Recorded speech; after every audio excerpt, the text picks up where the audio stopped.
I'm talking about.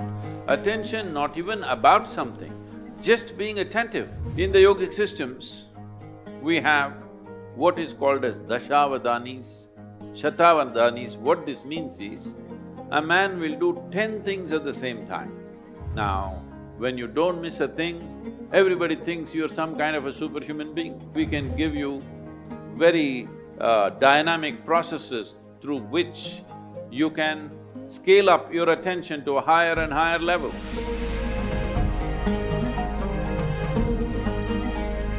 My question is, what means focus to you, and which way can we apply focus in our daily life? So what's your definition of focus? Okay. There are many ways to describe this word. Instead of saying focus, if you use the word attention, would you agree that attention and focus are about the same thing? There is a little difference. There are nuances to it, but when you say focus, it's just like focusing a light on something means only a focus is always a spot. Attention can be much more widespread. See, right now, if you have clear vision, I'm having problems seeing the young man because you kept him in darkness there in the hall. But if the hall was well lit, I don't have to focus myself to see the people who are sitting here. I just need attention. If I'm attentive, I will see all the people here the way they are. But now I get interested in this one young man, then I need focus. If I had only focus without the general attention about everything around me, indiscriminate attention I'm talking about, attention not even about something, just being attentive only because there is a certain level of attention and awareness within you, you even know that you exist. Otherwise, let's say in sleep, in your experience, neither the world exists nor you exist, all that's happened is there is no attention. Because there is no attention, there is no perception of any kind.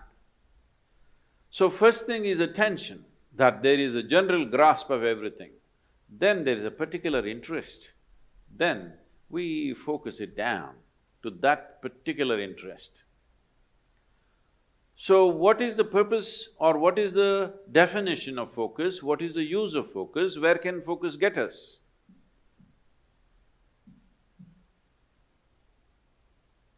We are focusing on something only because our attention is not keen enough.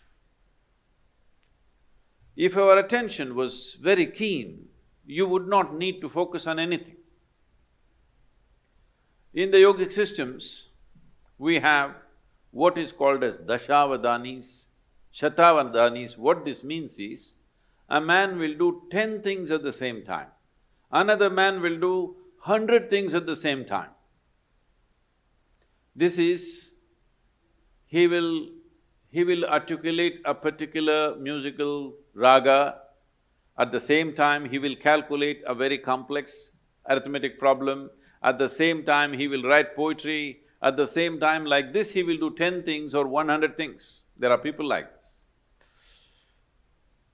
You can either use that to just be a stage performer, or you can just use it in your life, you're an entrepreneur.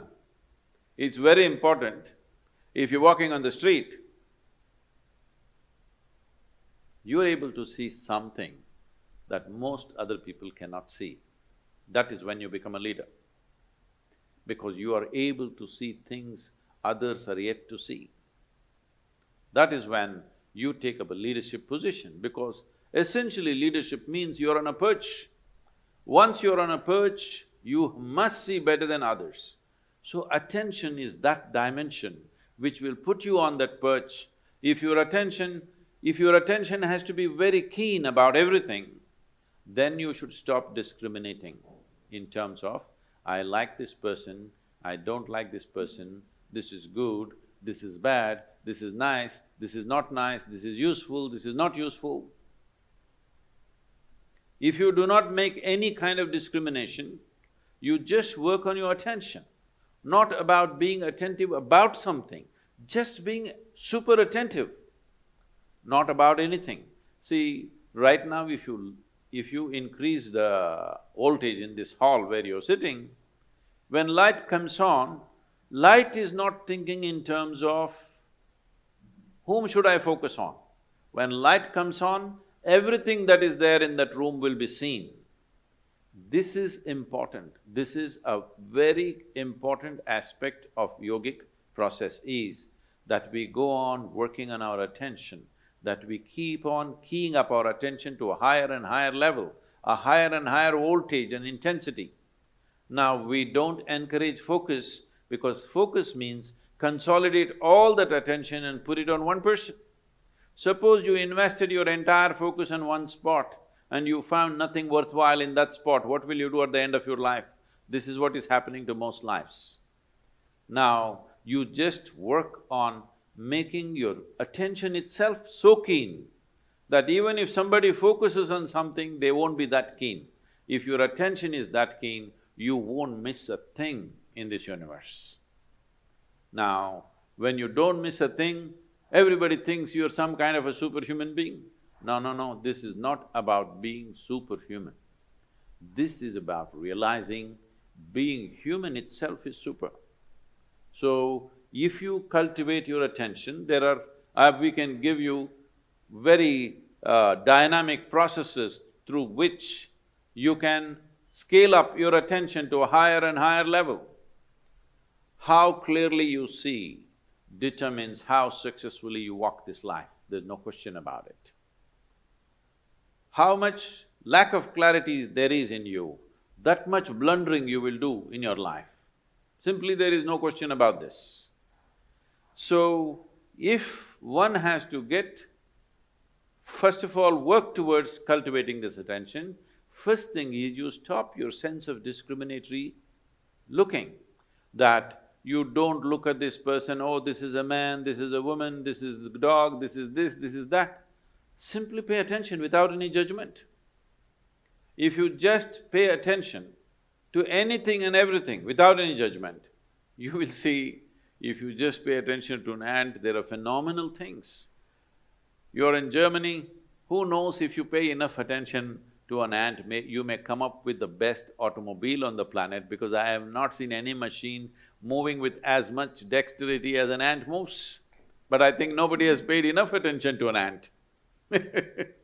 So, attention, raising the bar of attention is more important than focus. For immediate purposes, if you need to focus on something, you can. But right now you can do a simple experiment.